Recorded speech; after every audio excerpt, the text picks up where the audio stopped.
And Pat, if you can say hello before I introduce our guests for today. Absolutely. Thanks everyone for being here. I'm Pat Casella, Executive Director for the United States Distance Learning Association. This is our fifth session, right, this week Yes. so far? Yes. Yeah. And we have another one at 3 o'clock, and we have another one tomorrow still at Yes. noon, right? Yes. Okay, yeah.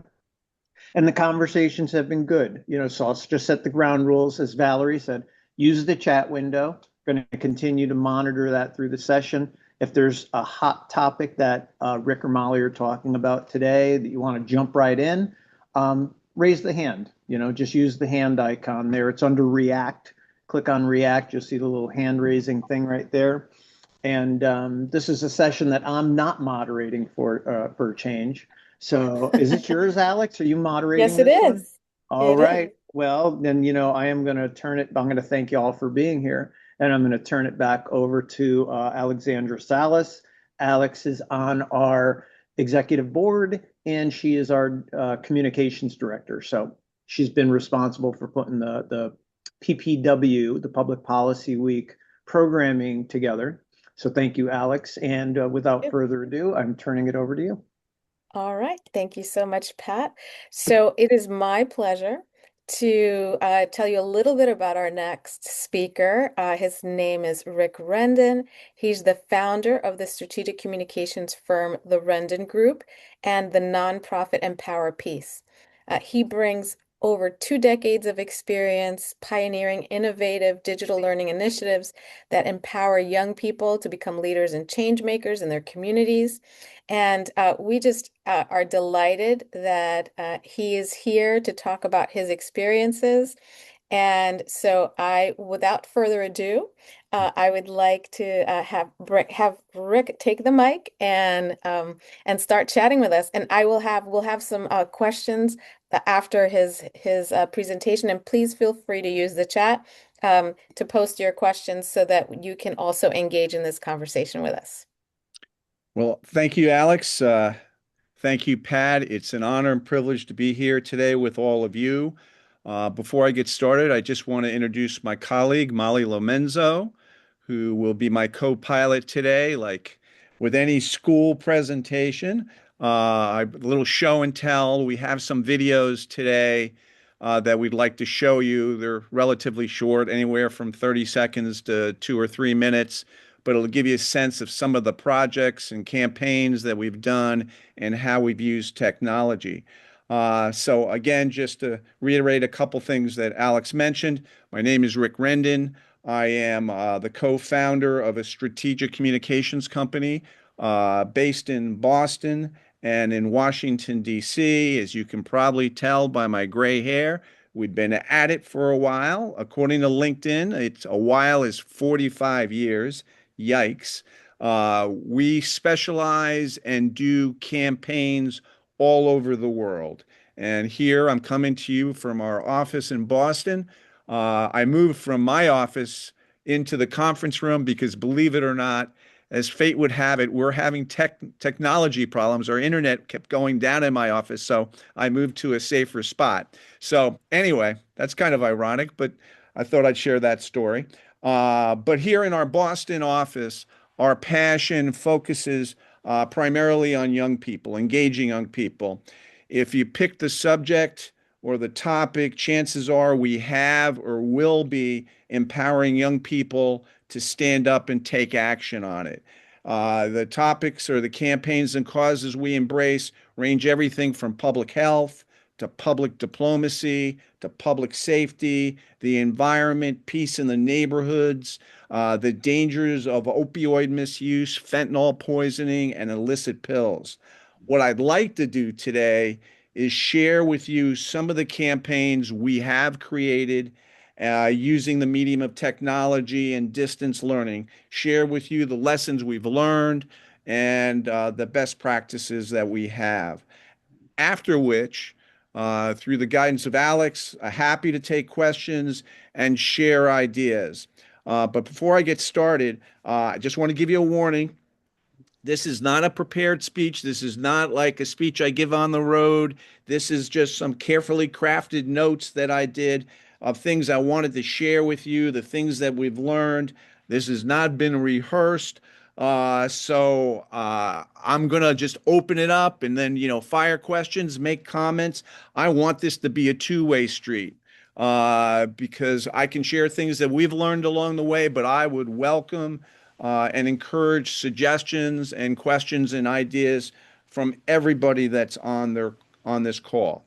Um, so I guess the best way to explain how we got started on this journey of using distance learning and technology to empower young people and educate young people and encourage them to take action is to have you all jump in a time machine with me and go back to, oh my heavens, it seems like yesterday, 2002. Uh, we're a year out from 9/11. There is a lot of distrust, hate, anger festering between the West and the East, and we wanted to do something to rebuild bridges. So we came up with this idea that we would use technology to do that.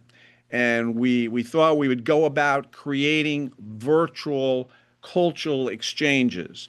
Now, believe it or not, what is a common day practice now in the year 2026, back in 2002, it was alien to most people.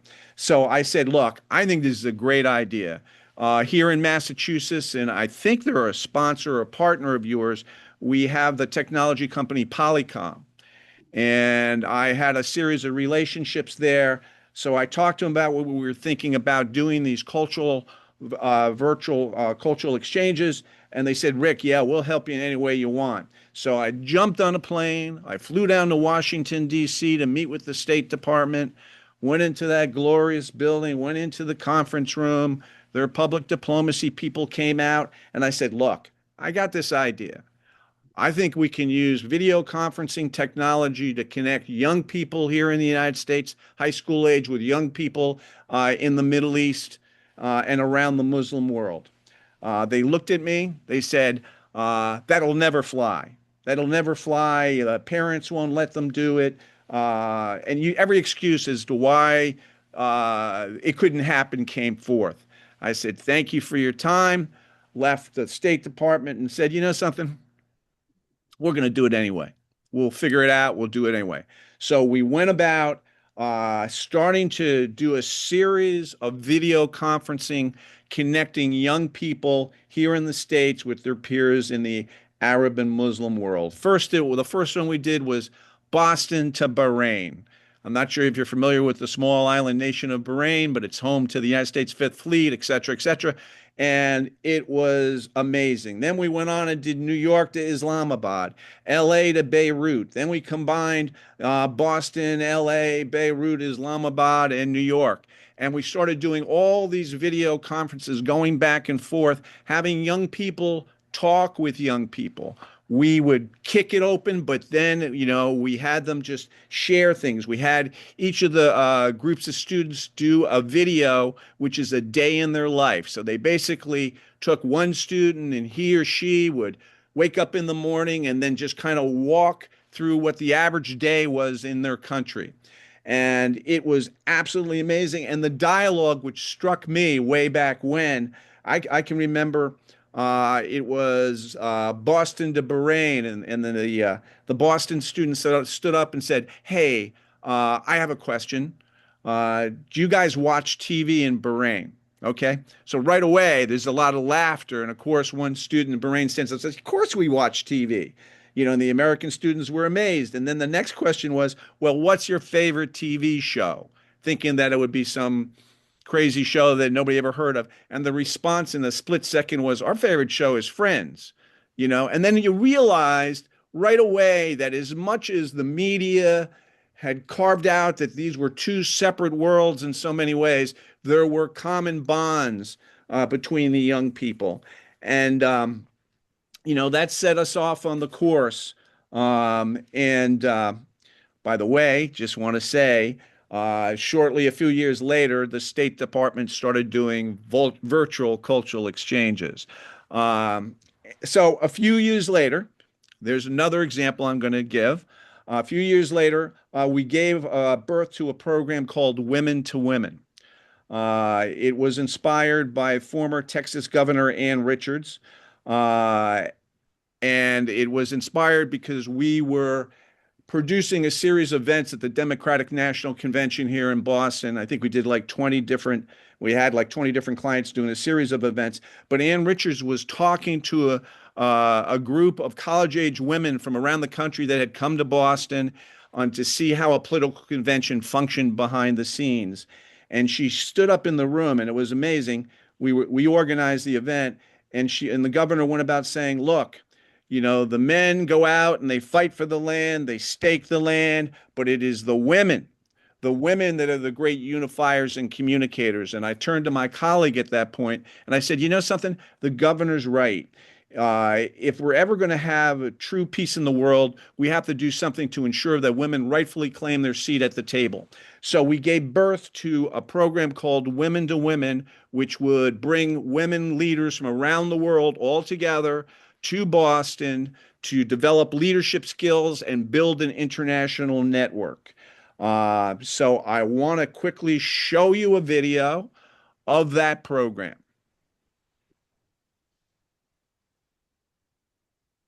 One second. We are the civilizers of our communities.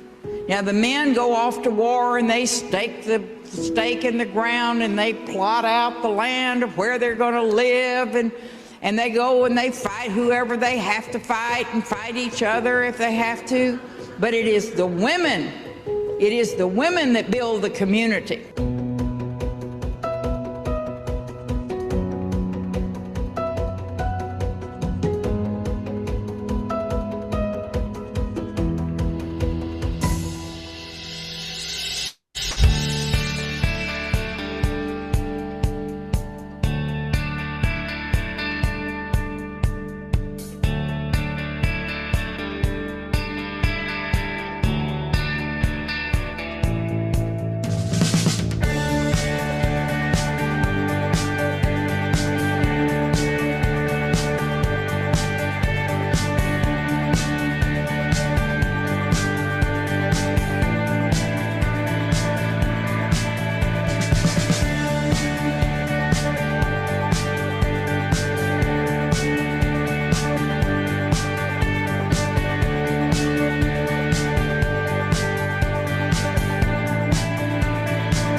So I'm proud to say that that program is now, we're going to be celebrating our 20th anniversary this year.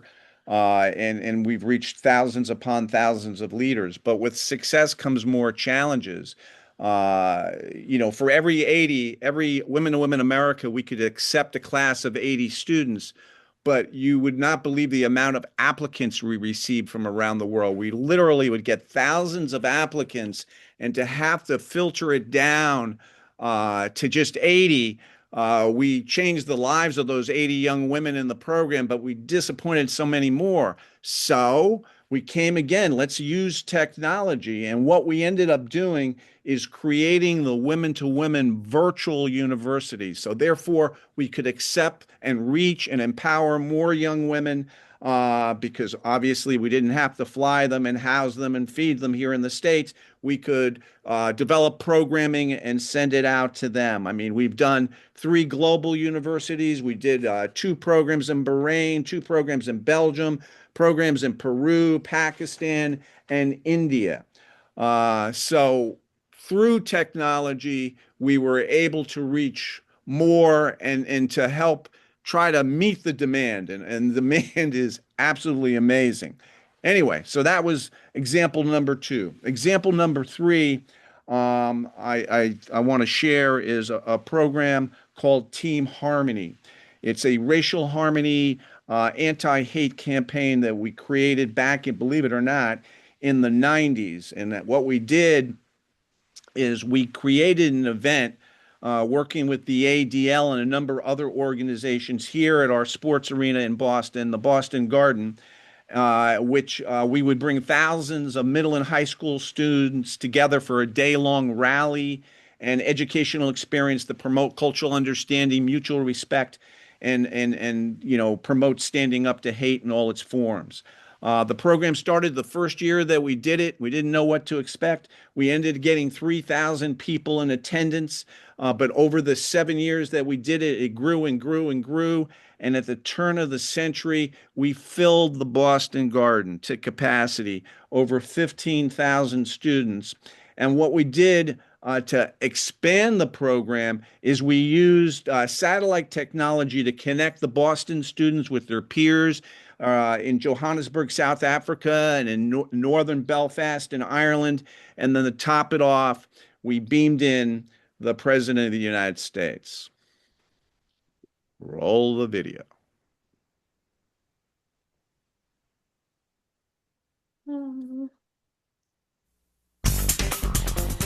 Team Harmony 7, President Clinton via satellite.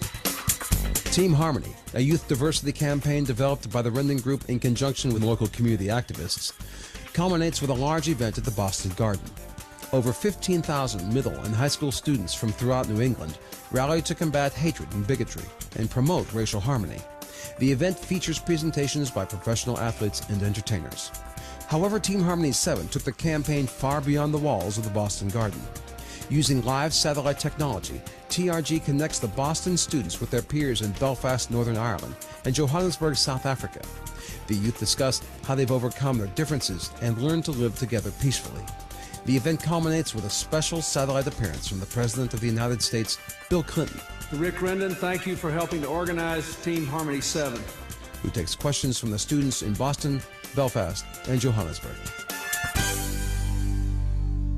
I kind of have to laugh at that. If you think back to that time, the turn of the century, to orchestrate those conferences, those satellite links, cost about $100,000.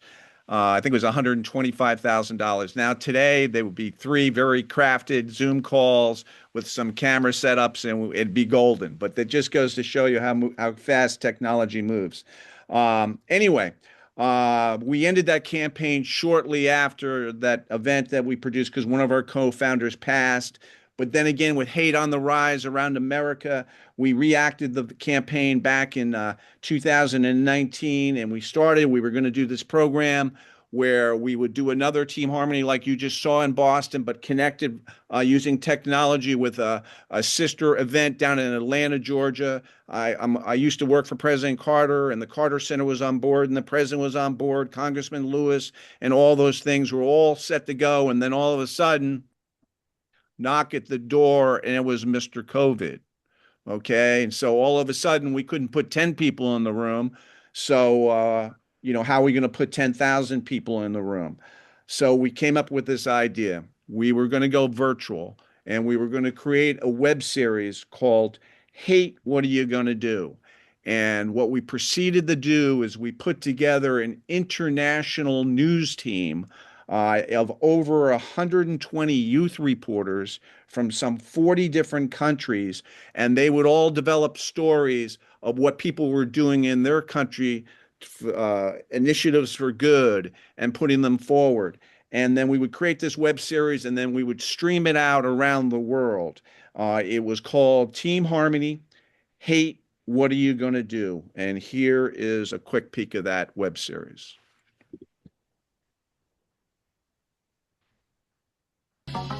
Hate, What Are You Going to Do? Is a monthly broadcast aimed at young people around the world who share the common desire of combating hate in any form. It works like this. Each webcast is about a half-hour long and hosted by 3 young people.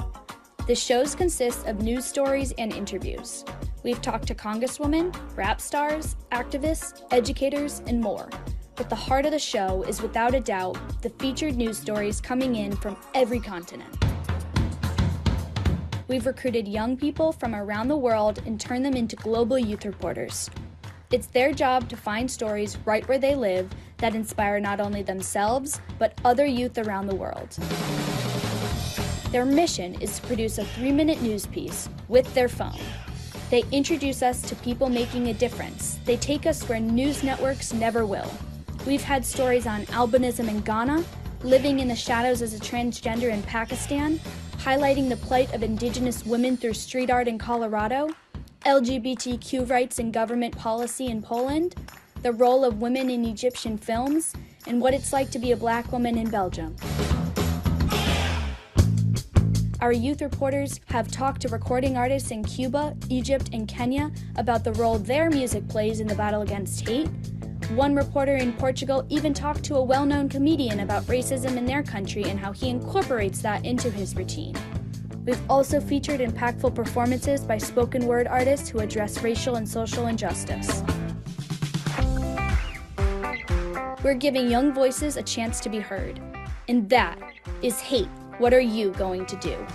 If you're interested in getting involved with us, or if you'd just like to watch the shows we've done so far, please visit our website at teamharmonyfoundation.org. So the result of that initiative was literally tens of thousands of views online. Also during COVID, we created another virtual university working in partnership with Emerson College. I don't know how many of you are familiar with Emerson College.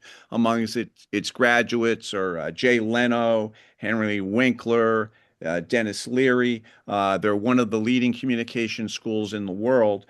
We developed something called the Virtual Institute of Activism, where we did a curriculum of courses to give the skill set to young people to organize, to deal with the media, to use social media for social good, the art of public speaking. And here's a little promo for that initiative. If you're interested in becoming an advocate for racial and social justice and are between the ages of 14 and 20, don't miss this opportunity. The Team Harmony Foundation is seeking candidates for the Virtual Institute for Activism. This free 10-week course runs from January to March of 2021. Taught by prominent educators and community organizers, the Institute will equip you with the skills and tools needed to become an effective activist. For more information, visit teamharmonyfoundation.org. That's Team Harmony Foundation. So, very good. So as a result of that initiative, we proudly graduated several hundred young people from over 20 different countries internationally. And it was cool just bringing all these young people together on a shared platform, diverse cultures, diverse backgrounds, and it was like they went to college together. Anyway, my last example, and I hope you all don't mind this kind of show and tell, but I come from the world where the visual image is sometimes far more powerful than the spoken word, which is one of the great things about distance learning. My last example is one we created also coming out of the COVID period. It's called the Virtual School Assembly. As I mentioned earlier, we were big into organizing arena events for middle and high school students. And, coming out of COVID, schools were reluctant to have students go to mass gatherings. There's always the challenge of getting parental permission. And then the one thing that, we heard a lot was the schools would have to bus their students to the event. The event would go several hours, but then they would have to bus them back to the school in time for the buses to get back to school to get the rest of the students home from school. So it was always competing against the clock. We've got to end the event at 1 because the buses have to get back to take the students home by 2:30 or whatever. So what we decided, as opposed to going through the stress of doing a large scale event and bringing all the students together to one event, that we would reverse engineer it, that we would develop a live program, stream it into schools, so they don't have to leave their school. They can be in their classroom or in an assembly hall and get the benefit of the live interactive program. We developed a series of virtual school assemblies. Basically, we use this example around the topic of opioid misuse, fentanyl poisoning, and illicit pills. And as you're probably aware of, a scary statistic came out just a while ago that on average, 22 American teenagers overdose every week. So the importance of getting this critical information and awareness to the students has never been greater. So what I want to do is kind of show you this live program, and it's really before we roll the video. The lessons learned on this one too was peer-to-peer whenever you can, have young people talk to young people, come up with elements so we're not just talking at the target audience, we're engaging them. So I'm sure you're all familiar with the interactive platform Kahoot. So during our virtual assemblies, we make a friendly competition, we present quiz questions, the students can use their phone to answer it. And then all the students that get all the questions correct are put into a pot, a raffle takes place, and they win prizes. But it makes it interactive. So anyway, here's some clips from the Drug Free is Up to Me virtual school assembly in New Hampshire.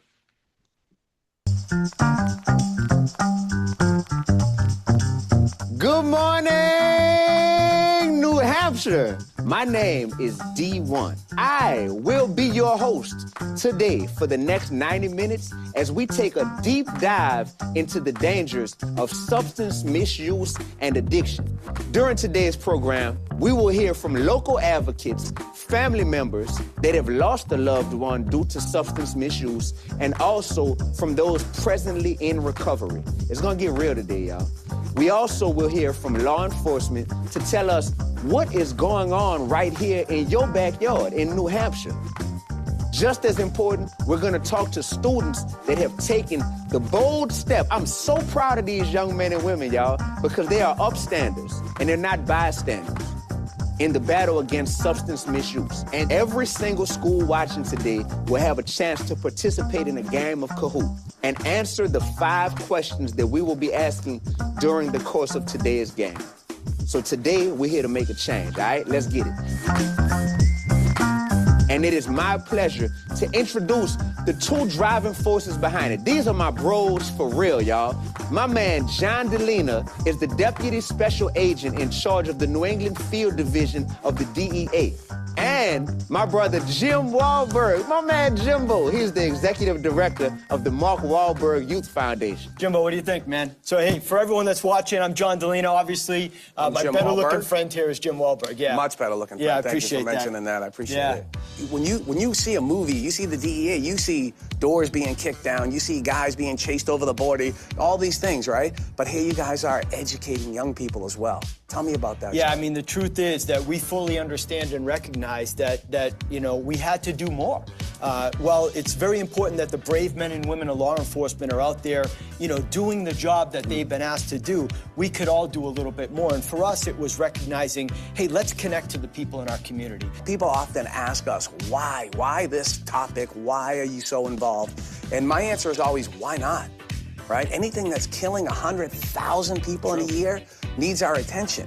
What advice can you give these kids on how to do that, how to just stay healthy and make the right choices?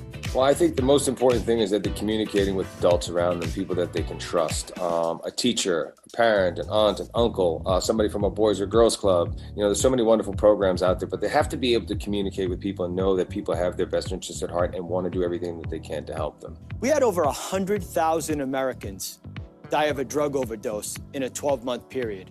100,000. We've never seen numbers like that before, and there's a few things that are behind it. Most of all, it's tragically, it's fentanyl. Fentanyl that it just takes a small amount to affect somebody, and really just one-time use, we've seen so many times, can lead to death. Join up with one another, because as we sow these seeds of prevention here today, We're empowering you to make good, healthy, wise decisions. As I said, a week from now, a month from now, or maybe even a year from now. You're going to be informed with the information that you need to make those healthy decisions. Taking a chance on me. Take a chance on your dreams, and it'll change your life forever. I'm D1, and drug-free is up to me. I love y'all. Peace. Okay, so that virtual school assembly had 15,000 students and teachers from throughout New Hampshire logged in and participating. We took the program down to Connecticut and did a similar program, and we had over 8,400 students and teachers participating in the program. It is a tremendous way to get a program into classrooms and messaging to young people in an exciting, interactive format. Also, just another thing you may have noticed through several of the videos, whether it's Bill Clinton and on the Team Harmony video, I'm not sure if you noticed it, but that was a young Justin Timberlake. And in this video we just watched, some unknown actor, Mark Wahlberg, was in it. America, whether we like it or not, is a culture of celebrity. So whenever we can bring a celebrity to help us magnify the message, we try to do that as well. I just want a paid political commercial here. I would just want to alert everybody that's in the education world that we are now in the process of organizing a national virtual school assembly on the dangers of fentanyl poisoning and illicit pills. We're going to do it Tuesday, April 7th, 11 o'clock Central Time, and broadcast it around the country. That's the sore spot because 11 o'clock Central Time, 9 o'clock in LA, 12 noon here in Boston. So that can give us a reach to the entire footprint during the school day around the country. And we would love if any of you have a network of educators, principals, or superintendents, we would love to have you tune in to this program because it's life-saving information. And the name of the program is The Risks Are Real. And if you go to our website, therisksArereal.org, you can sign up your school. And, the website's created such a way a teacher goes to the website, he or she signs up their school. We have their contact information so we can send them program updates and reminders. And we also ask them to give us the estimated amount of students that will be viewing the program. So that way I can say to you, we had 15,000 students in New Hampshire because we have a record of what schools tuned in and how many students were estimated to view it. So we'll be doing this for the National Virtual School Assembly on April 7th, Tuesday, April 7th, 11 o'clock Central Time, and invite all of you to be part of that. Please visit therisksArereal.org if you can.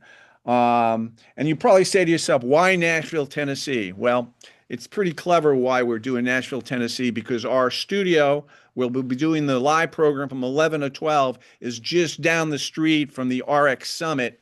And the RX Summit is an annual event that brings together all the prevention advocates around the country. So we'll literally stream out this important program to schools around the country, put our presenters on a bus, get them over to the site of the RX Summit, which is about 20 minutes away, and then we will show everybody in attendance at the RX Summit what just transpired, and our presenters will be there to take questions from them. So we'll reach the kids, and we'll reach all the prevention advocates in attendance, and mostly there's 3,000 or 4,000 in attendance.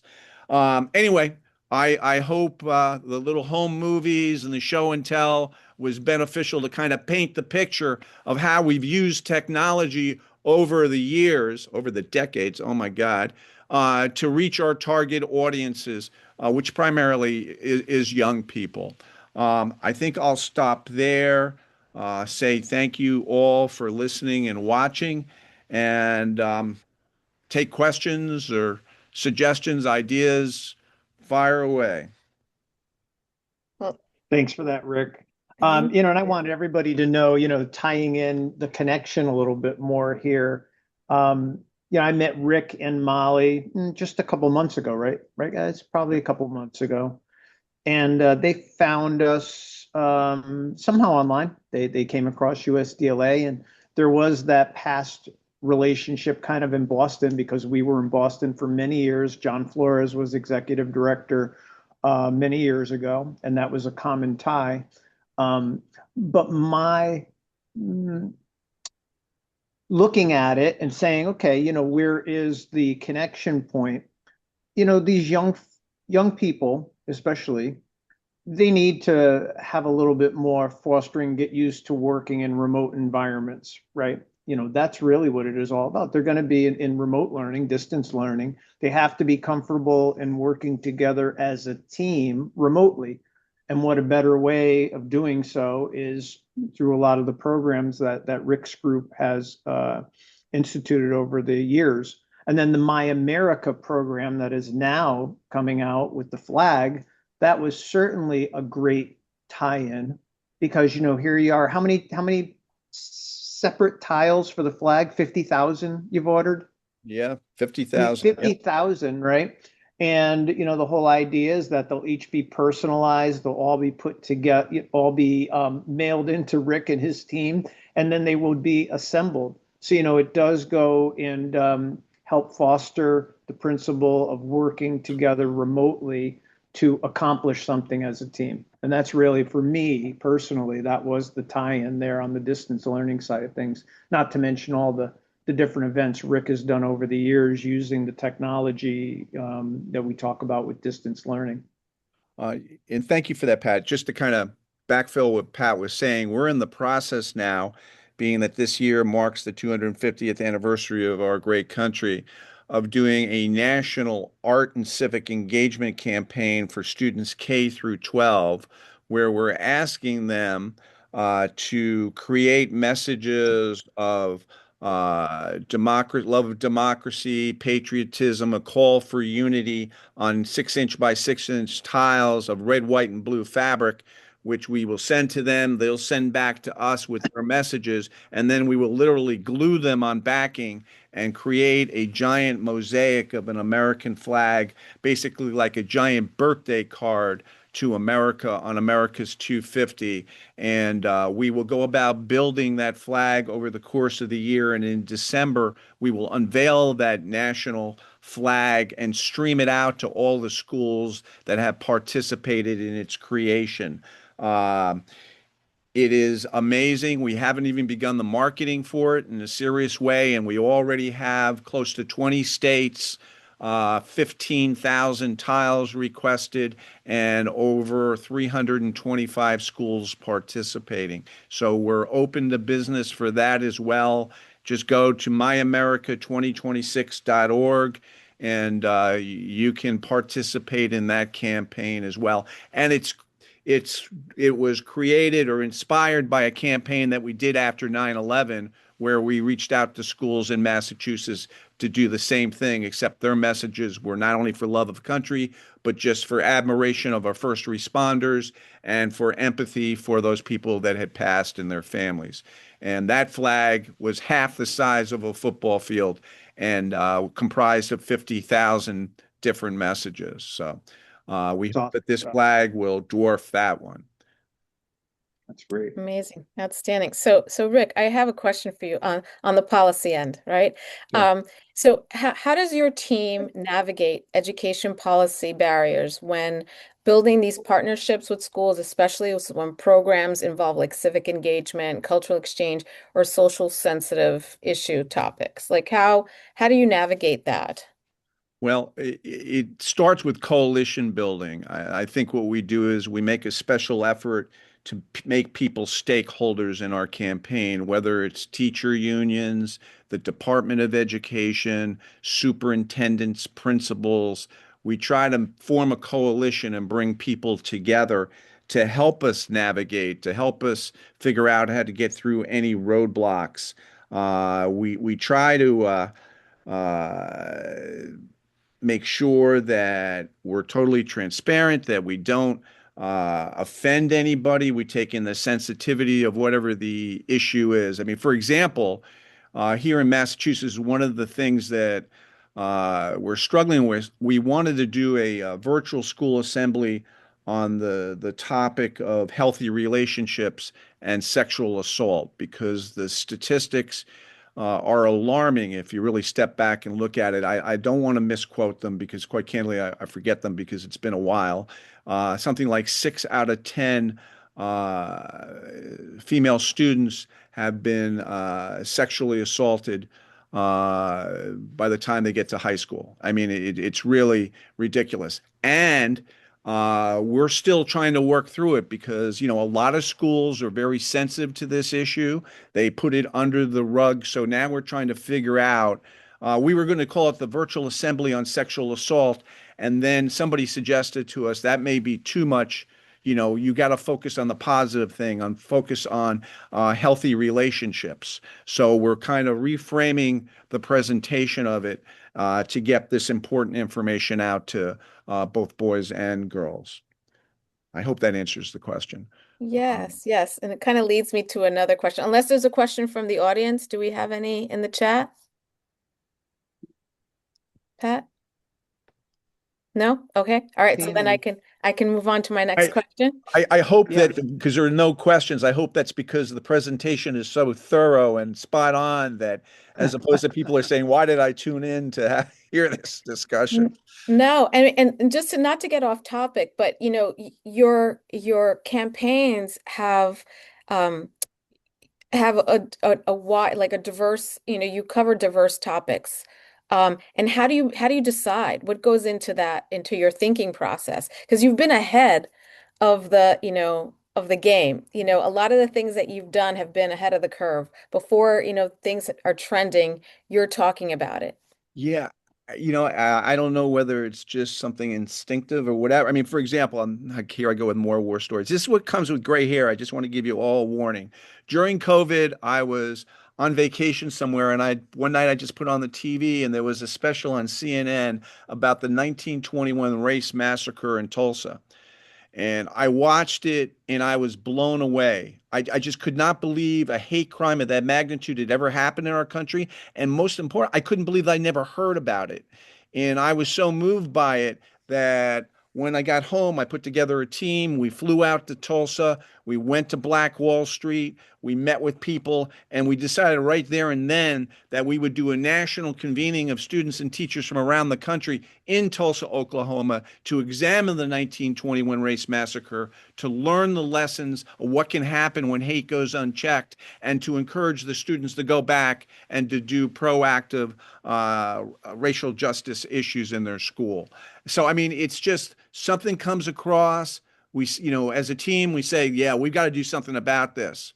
Whether it's Ann Richards making a presentation or he's seeing a special on CNN. So we just kind of like, boom, dive in and try to make something happen. Okay. So I just wanted to ask about your strategies. Like what strategies has your team incorporated that you find to be the most effective in engaging young people in your type of programming? Sure. I think we've shown this throughout all those home videos we've shown. We know that it's the more you do peer to peer, the more that young people talk with young people, or we use college students to talk to high school students because they're still young. They're kind of a peer, but they're a little bit older, so a little bit more respected by the high school, middle school audience. But we try to incorporate the peer-to-peer aspect. We try to make whatever we do real, not fabricated. And that's going to become more and more challenging in this world of AI.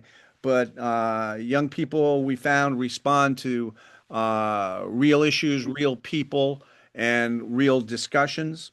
Um, as I mentioned this earlier too, the celebrity culture, if we can bring somebody that has a prominent following, whether it's a Mark Wahlberg, a Bill Clinton, a Justin Timberlake, to the cause or the effort, we find that that's a good way to engage people. We try to make all our presentations a two-way street, not a one-way street, not just talking at the young people. We try to create avenues for discussion or interactivity. For example, on our National Virtual Assembly, we'll have student reporters zooming in from all around the country to be part of the program. So those are some of the tools or tactics that we use. That's fantastic. And I like the fact that you use, digital tools to connect, right? To engage, like you use the game Kahoot to solicit, commentary and opinions, right? In a really benign way, non-intrusive way, whoever wants to play plays, and you're able to capture that, you know, Right. um, in your engagements. And I think my last question actually is about like what if you could share, in your opinion, what policy trends or emerging legislative actions do you believe, should educators and nonprofit leaders be aware of when trying to design these outreach programs, which is an incredible undertaking, especially ones that address social issues through civic learning and global engagement. Okay, I'm going to do my best to not make this political. I think it's becoming more and more challenging. People are trying to rewrite history. People are trying to eliminate rights. I think and hope that there is a way to continue to use distance learning to bring truth and the real world into the classroom, and that it's not compromised in any way. Um, and I mean, for example, DEI, we had a number of teachers that wanted to participate in our racial and social justice program, but they were concerned that they might lose their job if they did that. So, at least we're finding it in some cases, it's a more challenging environment, and that you have to choose your words carefully, which maybe I'm not doing a good job right now, but, and position your initiative in such a way that these extreme views are not threatened by it. And so that's what we try to do. Right. And I think that, well, because you've moved away from filling spaces, right? You're filling virtual seats. There might be a safety net for people who might feel uneasy, but nevertheless, if they're concerned about their professional environment, they're at work, they want to do this through work, because it may impact their jobs. Are you getting any pushback, or are you sensing that maybe attendance might diminish because of the level of sensitivity and how people are being really cautionary? Yes, to a degree. I mean, some of our programs, because of their verbiage, inclusivity, equity, diversity, are encountering. Some of our programs have in the past been supported by government agencies. And because we proudly carry that banner, sometimes they're challenged and the support is more difficult now to obtain. Right. Okay. Wow. Well, I thank kind of you. phrased that carefully. Yeah. No, I think you've done great. I mean, I don't believe that, anyone who supports an initiative does so with ill intention. You stand behind a cause, there's a purpose, keeping the student front and center, right? We want to be protective. So, but there's always going to be a diversity of thought. Right, and opinion, and you can't get around it. That's, and that can be a good thing, right? To be able to have civil discourse and have a conversation about real issues, so which is difficult, like change is difficult. So I just commend you, and I'm very, very excited that you were able to find the time to be with us and talk about your lessons learned. They could be lessons for us to learn, and how you've done it on such a variety of topics. So just thank you so much, on behalf of the USDLA. I'm really privileged that you were able to be with us today for our Public Policy Week. Well, thank you, Alex and Pat, and it's a pleasure to talk to everybody here. We're honored and privileged to be here. And distance learning, it's critical and more important now more than ever. And so, good luck to everybody. Agreed. And we'll be there on the front lines with you. So, Thank you. Awesome. If there's any questions, does anyone want to, type in the chat or you can unmute? We still have a few extra minutes. Don't be shy. Okay, root for the Boston Celtics. That's all I want to say. And also, this is The painful. New England Patriots. Come Yeah. on, Rick, help me out a Well, little bit here. I was going to say root for the New England Patriots too, but I'm a lifelong Dallas Cowboy fan, so it's tough for me to get those words out. So, The pain. but yeah, I've had nothing to root for 30 years, but I'll get over it. So, Now I know you're doing what you're doing here. You had to have some joy in your life. bingo. But you're getting I some am going to chuckles put from the. I'm going to put a discount code for everyone in the chat window. That's for the national conference. If anybody was thinking of going to the national conference the week of June 22nd in Cleveland, still time obviously to get registered. Use that code. You get a 10% discount for registration there. Okay. Well, thank you once again. Everyone, I see comment in the chat, thanking you for your sharing your expertise. So, from them, from us to you. And thanks, Molly, as well for being Don't here. forget about the National Virtual School Assembly. The risks are real.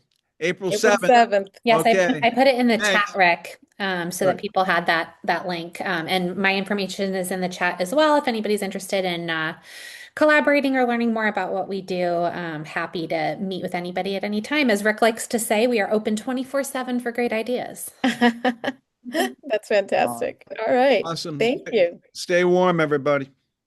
You Ciao. do